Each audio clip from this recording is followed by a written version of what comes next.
Olá, pessoal! Estamos iniciando mais um programa Cidadania e Serviço Público, que você já sabe, é um programa da FESPESP, Federação das Entidades e Servidores Públicos do Estado de São Paulo. Vamos lá? Vamos!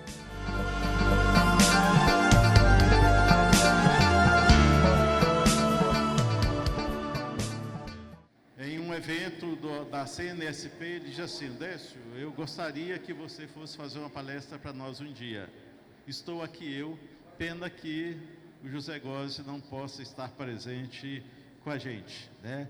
Quero agradecer o Polanchini, né, de grande colaborador de debates aqui da reforma tributária, né? A Lois, que fez esse contato, né, durante um certo tempo, a todos os organizadores do evento, e dizer para vocês que Previdência é uma cachaça. Previdência é falar sobre Previdência é aquilo que a gente nasce, vive e morre com ela. Porque quando você vai nascer, tem o auxílio natalidade, não tem? A mulher vai ficar, a mãe vai receber auxílio natalidade, vai receber auxílio natalidade, não. Existe o benefício de auxílio para aquelas mães que ficarem durante o período de gestação. E depois, antigamente tinha auxílio natalidade também, tá? Então, a licença maternidade, que é um benefício também previsto nos regimes de previdência, seja públicos, sejam privados. Eu tenho a grata satisfação de dizer às senhoras e aos senhores que tudo que eu vou dizer aqui já foi dito de manhã, só que de uma forma diferente, tá?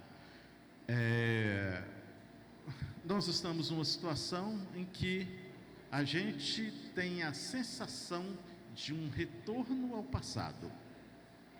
E como? E o que é esse retorno ao passado? Que era ao passado? Onde é que nós estávamos no período anterior a 1924?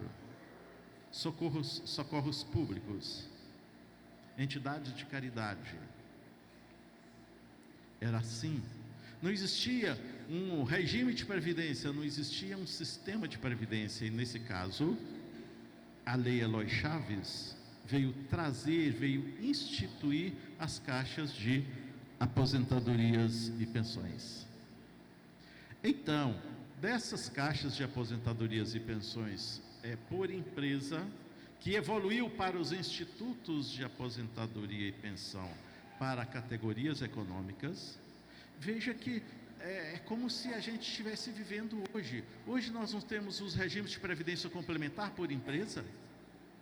As entidades fechadas de previdência complementar por empresa, hoje vamos dizer assim, é um exemplo dos institutos de aposentadoria e pensão, porque cada um tinha a gestão dos seus próprios recursos.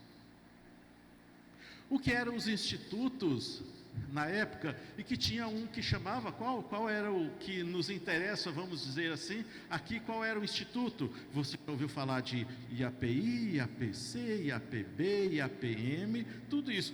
Certamente tem muita gente aqui que conviveu com IAPI, IAPB, IAPC, e tinha sua carteira de previdência, não tinha? Lá no INPS, depois do INPS, você tinha a carteirinha de INPS, não tinha? E tinha também a carteirinha de INAMPS, não era isso? Você era segurado do INPS, você tinha a sua carteirinha do INAMPS? Depois, nós tivemos, foram instituídas as entidades de previdência complementar, Lei 6435 de 77. Na verdade, ela veio depois daquela unificação a dizer assim: olha, você pode ter a sua previdência complementar, só que era muito limitado. Se você saía, você perdia seu dinheiro todo, se você sair da empresa. Então isso foi evoluindo, e essa evolução que nós vamos tratar aqui hoje, certamente não é novidade para nenhum de vocês, mas a gente aqui vai recordar o que era, o que é e para onde que a gente está indo e o que é que vai ser no futuro, que nós não sabemos o que vai acontecer, que de manhã foi tratado basicamente isso. Então vamos lá? E eu tenho a grata satisfação de contar aqui nesta mesa com o Dr. Magliani, que também é um dos nossos colegas debatedores de reforma tributária durante muito tempo, né, Magliani? Um prazer contar com você aqui também. Então, senhoras e senhores, o que eu estava dizendo está aqui. A organização do sistema previdenciário brasileiro, das caixas de aposentadoria e pensão aos institutos de aposentadoria e pensão, ao INSS e aos regimes próprios de previdência. Tudo começou então com uma previdência lá na Lei Eloy Chaves de tríplice forma de custeio, que era uma contribuição de empregador, uma contribuição do trabalhador e uma contribuição do Estado, que naquela época eram as tarifas das estradas de ferro. Eu acho que eu estou na frente de vocês, né? Então, pessoal, vejamos. As caixas e os IAPs administravam os recursos destinados ao pagamento de benefício das respectivas categorias, isso aí já na legislação dos IAPs. Cada instituto tinha a sua própria legislação, e nós, falando nisso aqui, lá no passado, hoje, depois da emenda constitucional 103, nós estamos aqui de novo, em que cada regime próprio tem a sua respectiva legislação. Se você perguntar como que aposenta o pessoal do estado de Minas, eu sou de Minas Gerais, sou de Belo Horizonte, eu não sei. Como é que aposenta o pessoal de São Paulo, Rio de Janeiro, Paraná, município de Curitiba, município de Simonésia e de Urubolândia? Tem Simonésia lá em Minas, tá, pessoal? Então, veja, não sei, porque cada um tem a sua respectiva legislação. Estamos ou não numa volta ao passado? O passado se torna presente. Depois, então, cada um tinha a lei orgânica da Previdência, cada um tinha a sua lei específica, e depois essa legislação foi unificada. Todo mundo, então, estará sob a mesma legislação, a égide de uma mesma legislação, e foi a Lei Orgânica da Previdência Social. A melhor lei previdenciária que existiu no Brasil durante todos os tempos, que nós aqui conhecemos, que nós aqui certamente somos basicamente de mesma idade, né? Então, nada como dizer que a Lei Orgânica da Previdência Social era como se fora hoje a junção da Lei 8.212, o plano de custeio da Previdência da Seguridade Social e a Lei de Benefícios da Seguridade Social, e para os regimes próprios a Lei 9.717, que é a Bíblia do servidor público para saber o que é que o seu regime próprio deveria estar tratando. Então, primeiro unificaram a legislação, depois unificaram os institutos, todas aquelas caixas e os institutos foram transformados no INPS. O que acontece com isso? Na década de 70, aquele dinheiro que existia nos institutos e nas caixas remanescentes foram trazidos para o INPS. Aquele bolo de recursos, ele serviu para formar efetivamente o Fundo de Liquidez da Previdência Social, que estava previsto na Lopes, e o Fundo de Liquidez da Previdência Social, não. Utilizaram esses recursos para outras finalidades. E depois falam, olha, a Previdência está quebrada. 20 anos depois da Lei Eloy Chaves, já existiam aqueles que diziam que a Previdência precisaria de passar por uma reforma. Então, nós estamos falando num reformismo da Previdência Social. Então, na centralização desses recursos no INPS, veja, naqueles institutos a gente tinha o IPASE, que é o que eu disse que interessaria mais para nós aqui, enquanto servidores públicos, é o Instituto de Previdência e Assistência Social do Servidor. Aqui nós tínhamos, tem alguém aqui que foi do IPASE? Lá no IPASE existiam fundos, mas esse fundo do IPASE era a contribuição do servidor para as pensões e pecúlios. Por que era pensão e pecúlio? Porque a sua aposentadoria era assumida pelo Estado. Você, enquanto servidor do Estado, você era como se fosse uma propriedade. Tanto é que, mesmo depois de aposentadoria, isso continua ainda até hoje, depois de você aposentado durante muito tempo, o Estado poderia caçar a sua aposentadoria. Um plano previdenciário porque ele pagava a sua pensão. E aí o pessoal dizia, olha, depois a lei veio dizendo o seguinte, olha, só pode ser regime próprio aquele que pagar no mínimo aposentadoria e pensão. Se você pagar esses dois benefícios, você pode ter regime próprio. Mas quem instituiu o regime próprio, instituiu, e quem não instituiu, não institui mais. Porque a emenda constitucional número 103 vedou a instituição de novos regimes próprios de previdência social.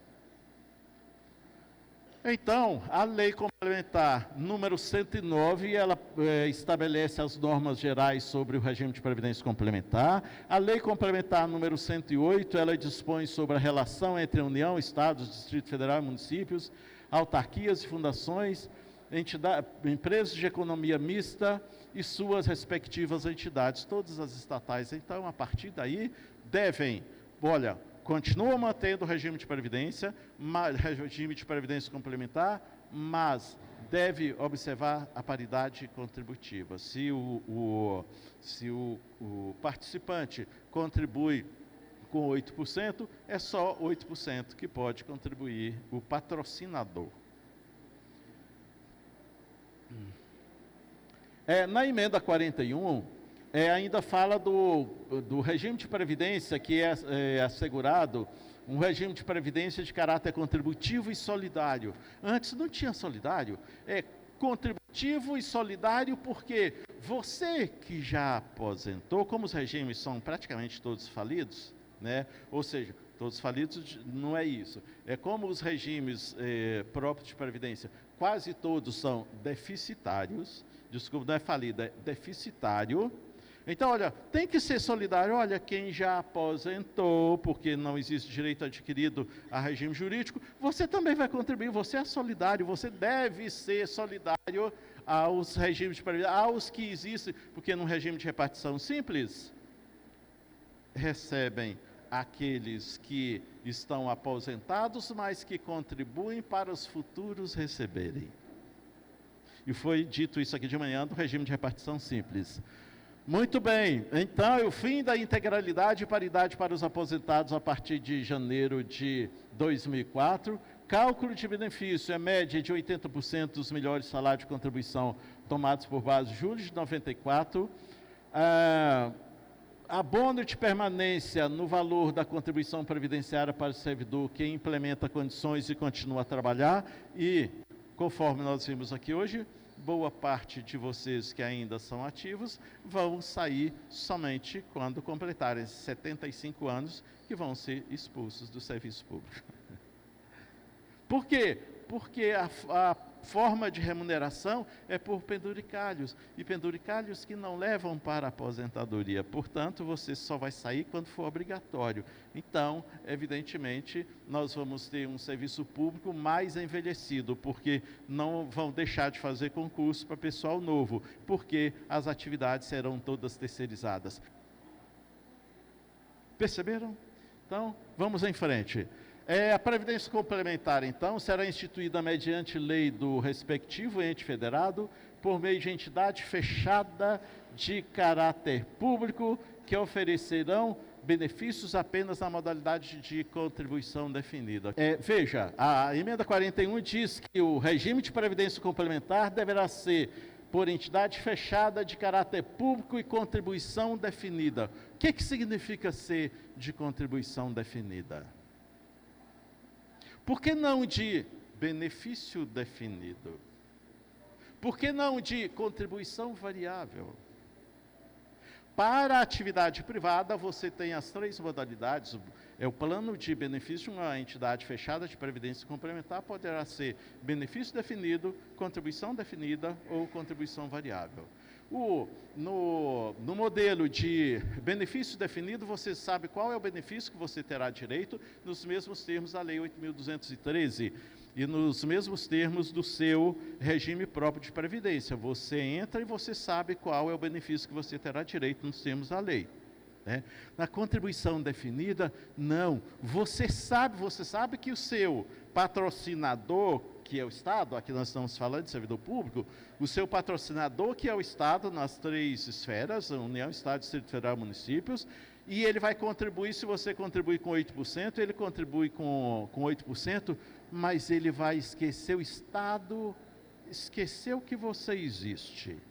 Se ele pagar, evidentemente que pode existir uma série de vezes em que o patrocinador deixa de pagar também, isso nas entidades de previdência complementar, mas significa que a partir do momento em que ele aportou o recurso para a sua conta, que é individual, esqueceu de você. Então, no futuro, ele não terá mais benefício, ele não terá que responder pelo seu benefício. Aquilo que tiver na sua conta individual será a base de cálculo do seu benefício que você vai receber de acordo com o regulamento do seu plano. É isso que significa um plano exclusivamente na modalidade de contribuição definida. Você sabe quanto que você contribui, mas o seu benefício depende do quanto existir na sua conta individual, que é composta de 2 partes, uma parte do patrocinador e uma parte que é sua. Então, nesse caso, ninguém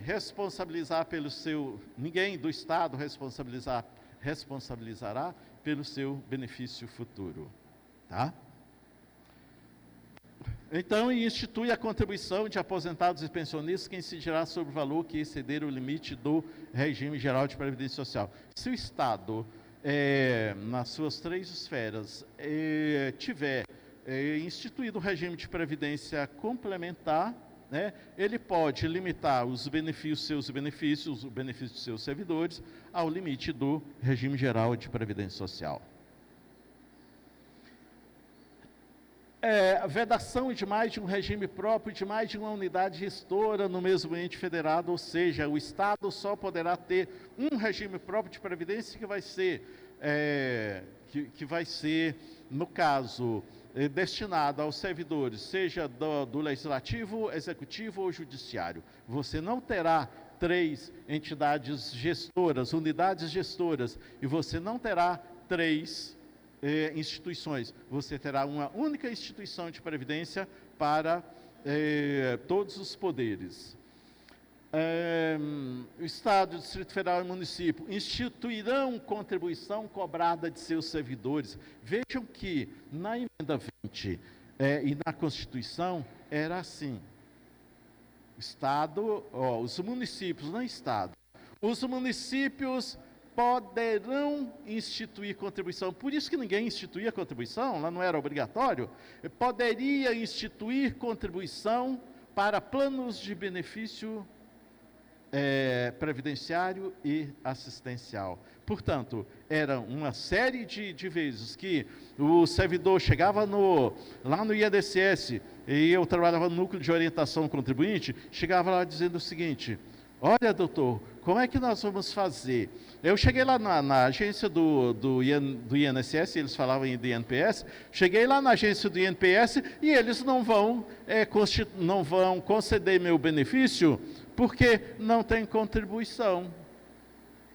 Certamente algum parente de vocês já passou por isso em alguma época. Mas por quê? O que está acontecendo, Sr. José, Senhora Maria, Sr. Joãozinho? Não, é porque eu trabalhava na prefeitura e eu trabalhava no Estado e eu tinha apenas um contrato de prestação de serviço. Então, não contribuía para o regime próprio, não contribuía para o regime geral, e se o regime é contributivo, você vai procurar benefício no INSS, sendo que nenhuma contribuição veio para cá.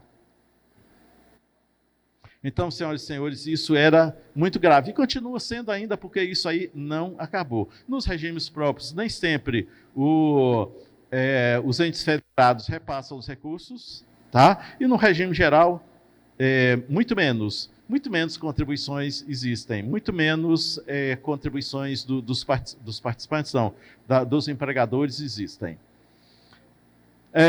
A União, mas veja, trouxeram a salvaguarda.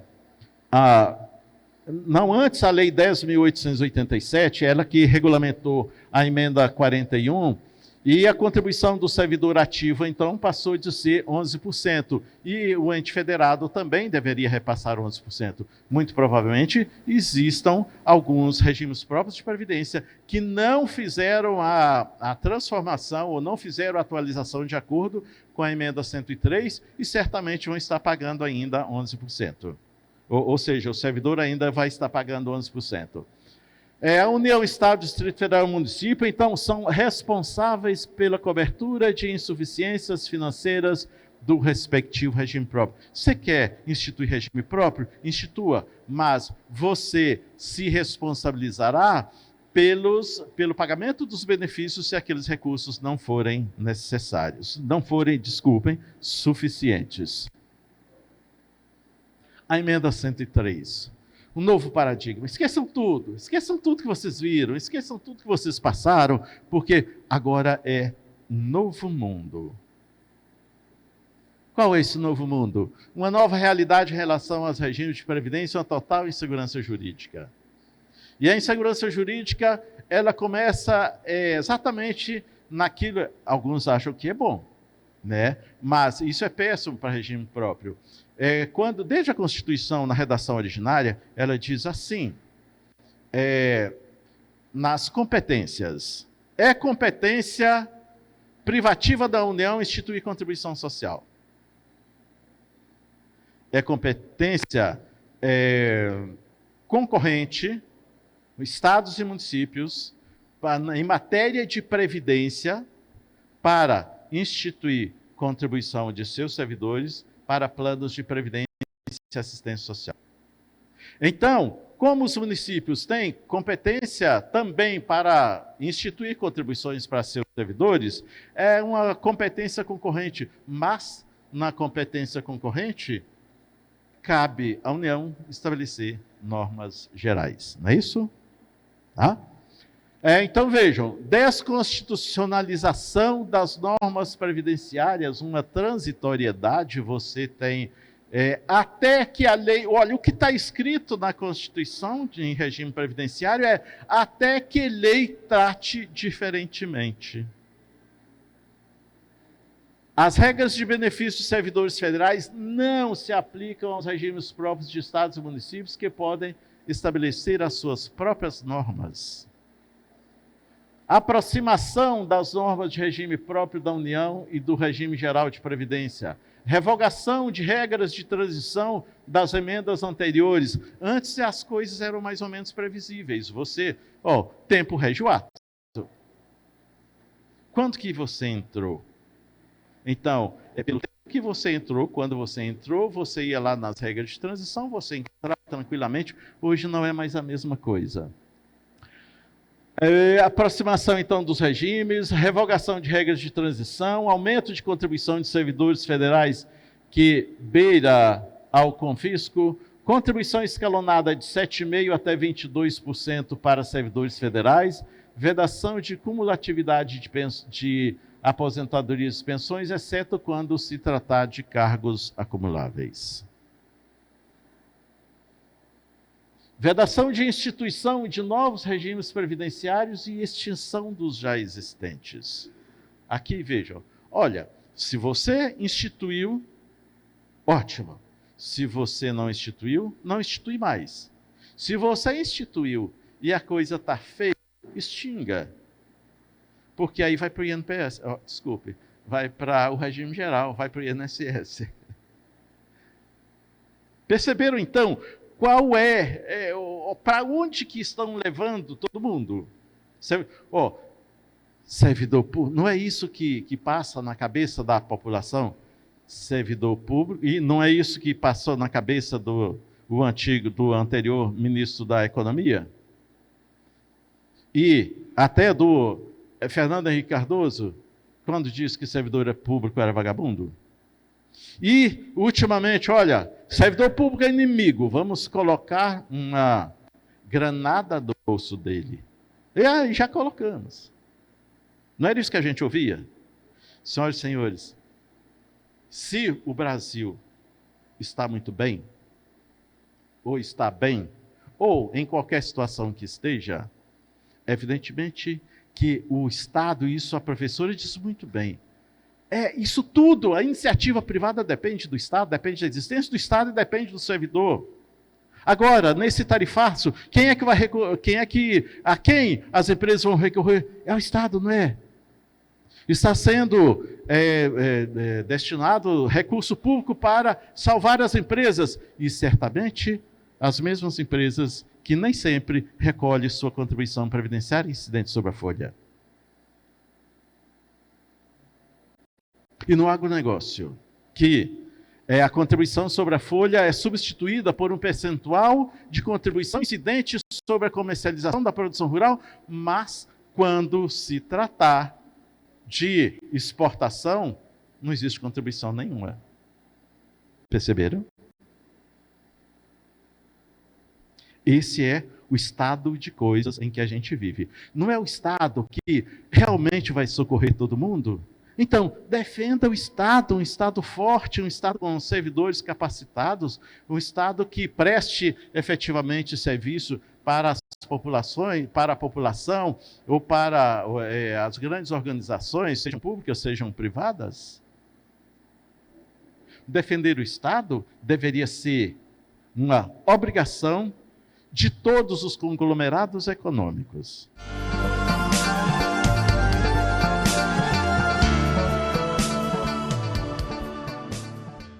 Chegamos ao fim de mais um programa Cidadania e Serviço Público. Um programa da FESPESP, Federação das Entidades de Servidores Públicos do Estado de São Paulo, que todos os domingos e com reprise às 15 horas do sábado, vem aqui conversar com você sobre cidadania e serviço público. Não esqueça, no próximo domingo estaremos de volta às 21 horas na TV. Venha, esperamos você.